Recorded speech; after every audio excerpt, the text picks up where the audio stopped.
Well,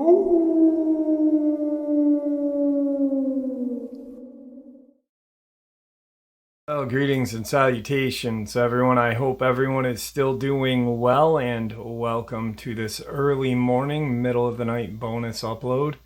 Before we jump into it, a couple quick links. As many of you know, I rely on Patreon, PayPal, channel membership, and the merch to help the channel to continue to grow and go.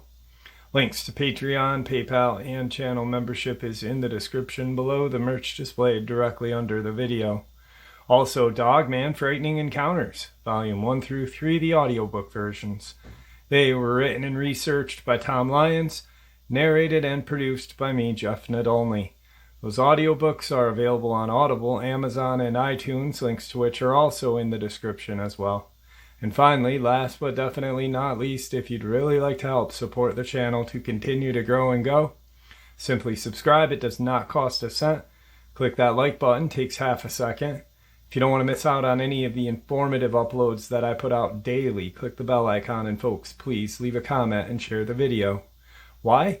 Well, because all these things really do help the channel to continue to grow and go, and they definitely do matter and are appreciated.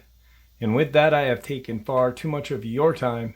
Let's jump in to this early morning or middle of the night bonus upload, shall we?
Today's first experience.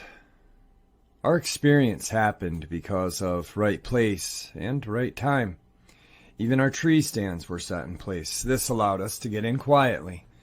It was only 2 or 3 minutes as I was ranging from different objects when I saw him sitting with his back against a tree in the last moments of the ray of sun before it had set. My overexcitement as I whispered loudly to my daughter, all the while not taking my eyes off of him. My youngest daughter was in the same tree as I was, facing north, and I was facing east. So when I got her attention, he immediately looked at us, then stood up. He never used his hands to help himself get up. Rather, he effortlessly stood and stepped behind the tree he had been sitting against. We could then see his hands on either side, and he kept peeking around the tree. He had at least one eye on us the entire time, and on several occasions he poked his entire head around. He was slow but deliberate. While I was keeping my eye on him and my daughter had my rangefinder, I was feeling behind me to get my phone out of my pack. Although it seemed like an eternity, it was probably less than a minute before he walked straight away, keeping the tree he was behind between us. We could hear him going down the hill, then it went quiet. In all my years, people on occasion would ask me what I thought about them or if I thought Bigfoot exist. My response was, there's a lot of country that nobody ever gets into, even hunters. Most get a few hundred yards away from their vehicles or road hunt. Even if they get deep into the back country, there are millions upon millions of acres of big canyons, trees sometimes so thick for miles it's hard to get through. I've known elk to be on one side of the hill, and after glassing for hours, do you finally see him. Some herds are 40 to 100 plus elk, and they just disappear and blend in. Now you take a small group of 3 to 6 or so individuals that come out in low light or dark to feed, travel, water, and the odds of seeing one goes down dramatically. A black bear has a range of 10 to 26 miles. A mountain lion ranges 25 to 800 square miles. The toms range the most, 800 plus square miles of the canyons, thick brush, off the beaten path where few or nobody goes. The odds of seeing one, remember, you have to be looking in the dark, is slim to none. Will I or my kids ever encounter another? Most likely not. I think their range is at least as big or bigger than a mountain lion because you have 4 to 6 or so mouths to feed. If it's like a tom mountain lion, that's 29 times 29 equals 841 square miles. If they need double that, it's 40 times 40, 600 square miles. If they are on constant move, following good food source as they move a mile or so each night, and they can go zigzagging through the thickest and most remote country in the dark, if you had that group that was next to your territory on opposite side, the two groups could be 80 miles apart. That's a huge amount of territory. Even if you cut that in half to the size of a tom mountain lion, that's still a huge area. Then it's almost impossible for an average person to see. Sasquatch. I can tell you we saw more than one the following day. We saw a younger looking female with an infant no more than 800 yards from the night before. Were beautiful, fit, and moved effortlessly as they walked. The hair was clean like a bear. The hair was reddish-brown, 4 to 6 inches, the female, and the young were jet black, 4 to 6 inches long, thick, but not thick like a bear, as you could see the skin through the hair, and there were parts that were rubbed from probably walking. On the other hand, because we know so little about them, it's now constantly on my mind. I can't sleep at night out in the mountains anymore. I just lie there and listen. My kids, they are just as uneasy. So that part of me wishes I had never seen one. So you say you want to see one of these creatures. I'd approach it like you were hunting, say, elk or deer. The one thing they need is water and a decent amount of clean water. It doesn't need to be clean as in clear, but not stagnant. Next would be cover, like thick trees in a deep, steep canyon or rocky ledge or cave. They will have to feel absolutely safe and have multiple escape routes. Within that, there needs to be a good food source. Animals like moose, elk, deer, bear can grow to very big. So, if there are enough food sources to allow these animals to get big, there are plenty of food sources to choose from to meet their needs. Once you narrow that down, get on Google Earth. Let the satellite do the walking so you're not wasting time in less than ideal areas. Once you have narrowed that in, then go looking for evidence, boots on the ground. Be prepared to walk in far enough where there are no roads or trails aside from animal tracks. They are flesh and blood mammals that leave behind evidence like footprints, ground nests, etc. I think much by like gorillas. I've studied gorillas as much or more than these things because when I listen to encounters, there seems to be some, not all, but some similarities.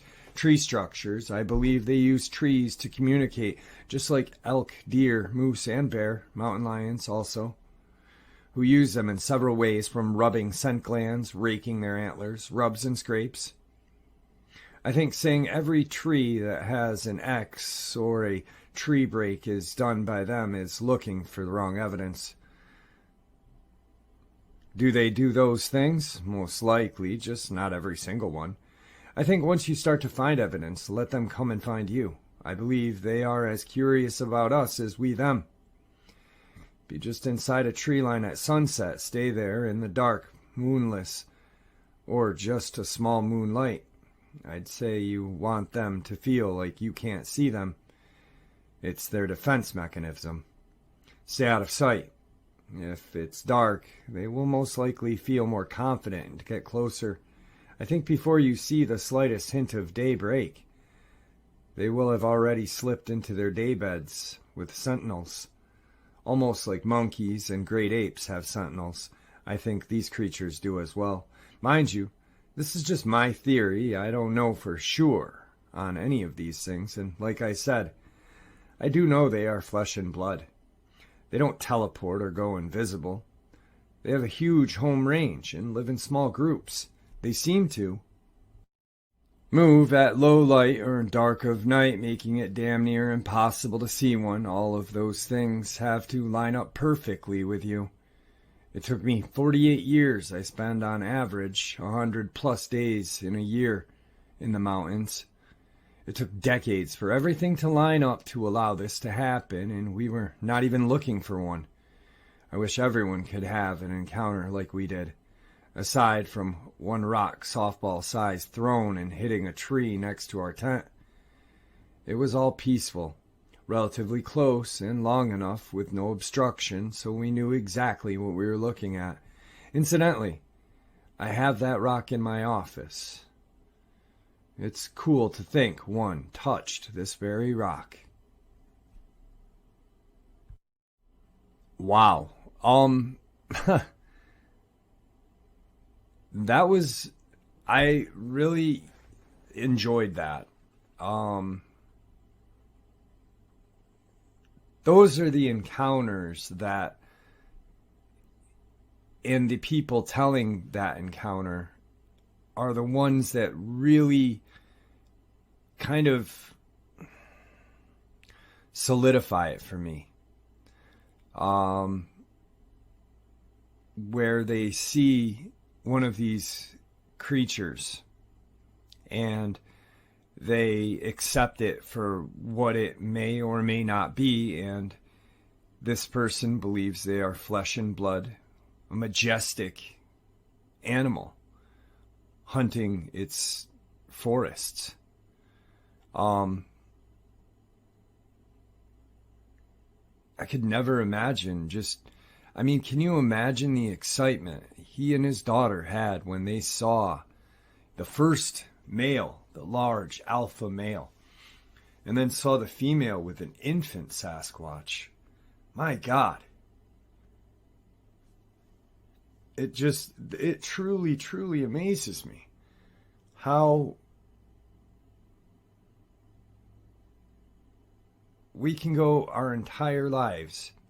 I've only seen one creature thing, and I've been alive for 46 years, and since that day I have been looking day in and day out.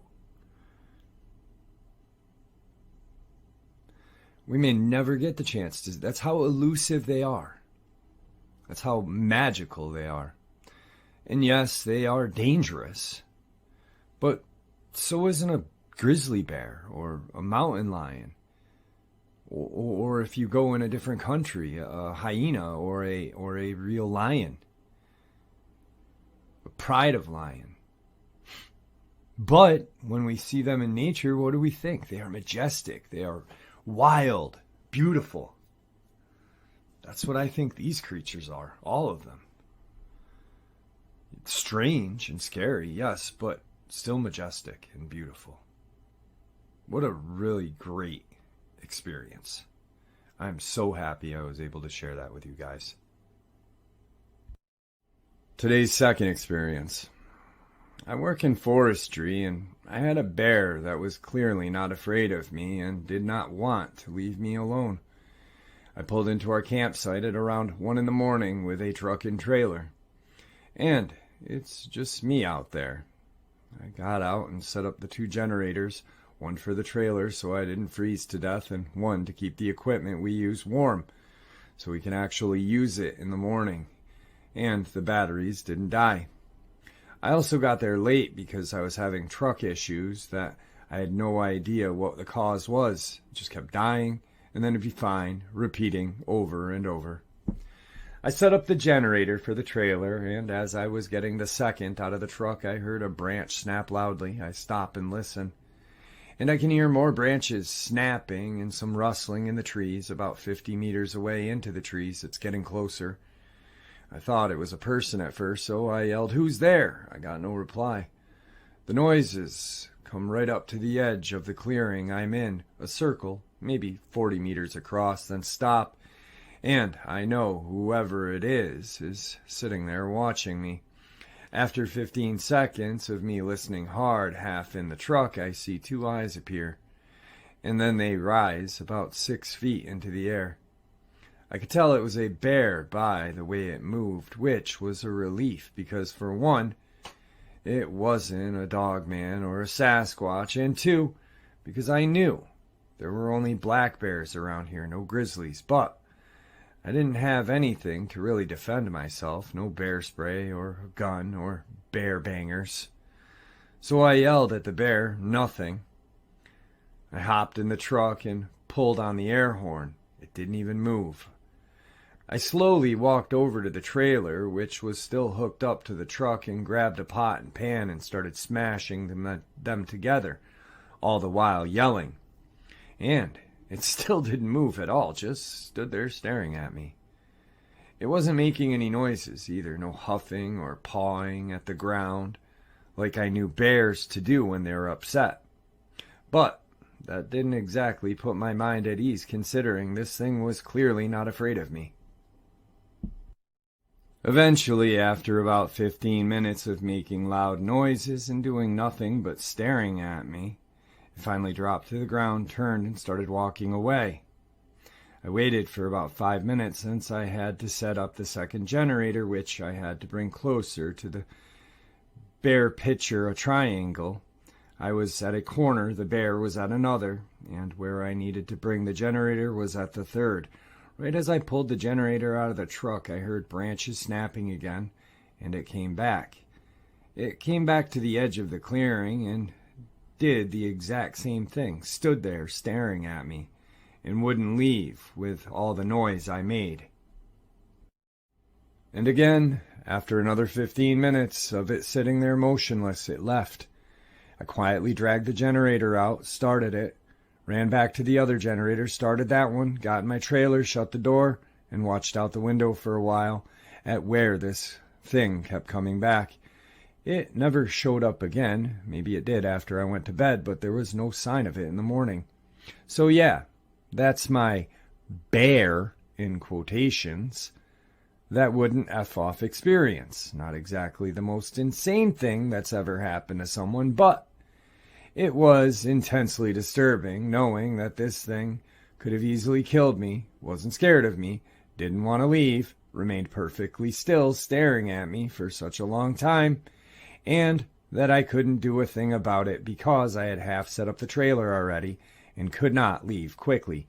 And even if I could, there was no guarantee my truck was going to start, and I still had a job to do that required me leaving the safety of the truck and go closer to where the bear, in a way that would mean if it decided I was worth the trouble, it could get to me faster than I could get back to my truck. Also, I had a bear charge my truck down at top speed up north, then decided halfway to me that I was a lot bigger than it was and it wasn't worth it. Everybody knows how fast bears are, but there's a difference between reading the number 50 kilometers or even seeing a video and seeing it in person. An animal that big has no business moving that quickly. It's so unnatural. Also heard plenty of very odd noises that night, and the feeling of being watched is nearly constant. I stay overnight in the middle of nowhere alone on a regular basis for my job, and it's very easy to psych yourself out late at night, alone, with no way to contact anyone except unreliable GPS text messaging and hours from anything resembling civilization. I've been doing this for years, and I'm still not used to it. Today's third experience. I was off-roading with some buddies back home in eastern New Brunswick on the Bay of Fundy, and this trail we do ends up on some water. And it's a site for an old ammunition depot from World War II. Now, we've been here many times during the day and sometimes at night. You can drive into and through this massive old structure, and up the hill is the admin building for said site from World War II. It's pretty far in the woods. At the very top of that hill are some grave markers from hundreds of years ago. We were told they're old pirate graves. We live on the coast. Not at all something I doubt being real. We were there one night in the big building having a fire, and we all saw and heard something quite large scramble up the side of the building and start running on top of it. Now there's a dozen of us. There's so clearly not just one person seeing something crazy. There's nothing in the woods of eastern Canada that should be able to climb as quickly as what we saw. Black bear maybe, but this thing basically ran up the side of this 4-storied structure and then ran across the top in moments. We got into our trucks and hightailed it out of there. On another occasion, we were exploring the admin building, which is 3 stories, concrete, had been abandoned since World War II. We go all the way to the top, nothing weird. Coming back, an entire room on the 2nd story is filled with lit candles, but no one around whatsoever. Again, we ran the F out of there. Now this one, I will admit, was probably an elaborate prank, since lots of people would go there and mess around, since it was fun off-roading trail with some history at the end of it. But the animal climbing we saw still, to this day, mystifies me. Today's 4th terrifying experience. I live in northeastern America, in a pretty rural place with lots of hills, not too many neighbors, and a lot of forest. Well, I had headed out with my mom down our backyard, which is large and relatively clear for about 100 feet, then switches to woods. We got about 30 feet before the woods, and I caught sight of some eyes reflecting in my headlamp. They were a good 50 to 100 feet away, and I assumed they were just deer. But a few things convinced me that they might not be. Around where I live, deer will run away if you make enough noise. And we were talking pretty loudly, but the eyes were not moving. They kept staring directly at us, which is incredibly unlike the deer for this area. On top of that, the pair of eyes on the right were very low to the ground and very wide, too far apart to be a deer considering the distance. We stood for a moment remarking on them, and neither pair looked away. So, since we were spooked, we headed back to the house. Got my brother a machete, a bat, and a metal pole. I know, a little overkill, but our area has lots of scary stuff lately, and headed back down. I expected the eyes to be gone by that point, but nope. They were still there, in a slightly different spot than they had been, but not much further from where they were previously. They stared just as steadily as they had before, so we retreated back inside. Logical answer, deer, but the lack of running away, intent staring, and wide-set eyes feel like that option's ruled out. Another thought is wild dogs, but we don't usually have those in our area. And, once again, wide-set eyes. Possibly a black bear, but they are notoriously scared of people, especially up here. Also, there was no visible signs of anything as far as I could tell. I looked for marks on trees from climbing and saw none. There's a good amount of greenery covering the ground, so it's difficult to look for scat. There was also no signs of any animal lying on the ground. And tonight's second half's final terrifying experience. So a long while ago, myself and my very close friend got bored and decided to discover the nearby woods. We lived in a secluded area where we had thick forest around us for miles, and frankly, the rural area was boring. We had no one our age and no internet, so while we were sitting aimlessly, we decided to pack some stuff and wander into the woods. Now, my friend is a huge guy mainly because he's obsessed with bodybuilding, so it was a bit hard for someone to scare him. But as we walked in, we both had an eerie feeling that we were being watched. The mood was tense, and strangely, the woods were dead silent. No birds chirping, no wind, and no sound of animal or insect. Not even crickets. Approximately 20 minutes of nothing but scaring ourselves. We heard a bark. Where I live, we have stray dogs, both in the streets and the wooded areas. And the ones that are in the wooded areas are not as friendly as the ones in the streets because, well, they're mainly hungry. We stopped in our tracks and paid close attention to where the sound had come from. It was coming from our left and sounded pretty close. However, as the bark kept on, we both realized there was something off about it. I don't know how to put this, but it was almost like someone was trying to impersonate a dog, doing a very good job of it, but at the time, not really.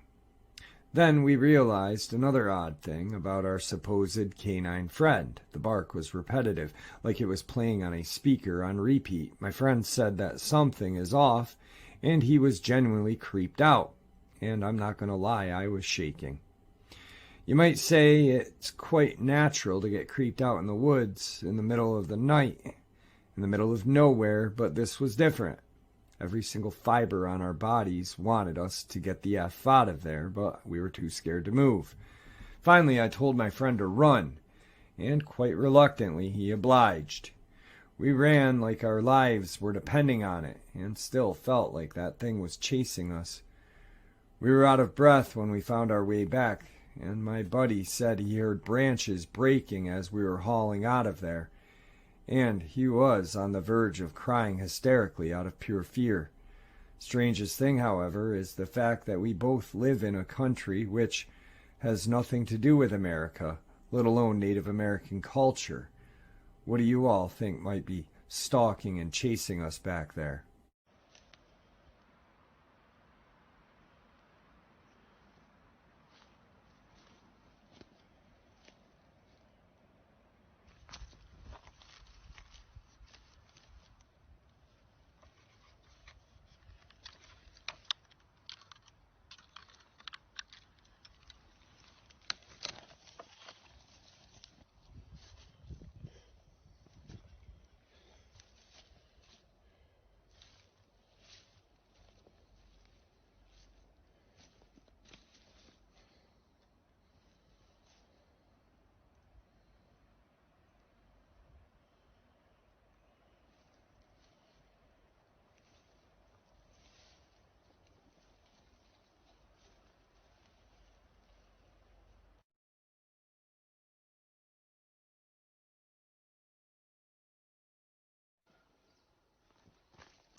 There you have it, folks. I hope you all enjoyed this early morning, middle of the night bonus as much as I enjoyed sharing it with you. I'd like to thank you for supporting this channel. It is your support that helps this channel to continue to grow and go, and what gives us all a place and a chance to share our experiences and theories judgment-free. Everyone is simply treated with the respect that we deserve.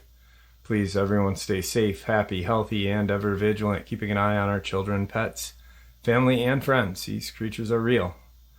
These events have happened. Share this information with those you love and care about, and it may just help save their lives someday. Until next time, never stop asking questions, never stop searching for the truth, and God bless you all.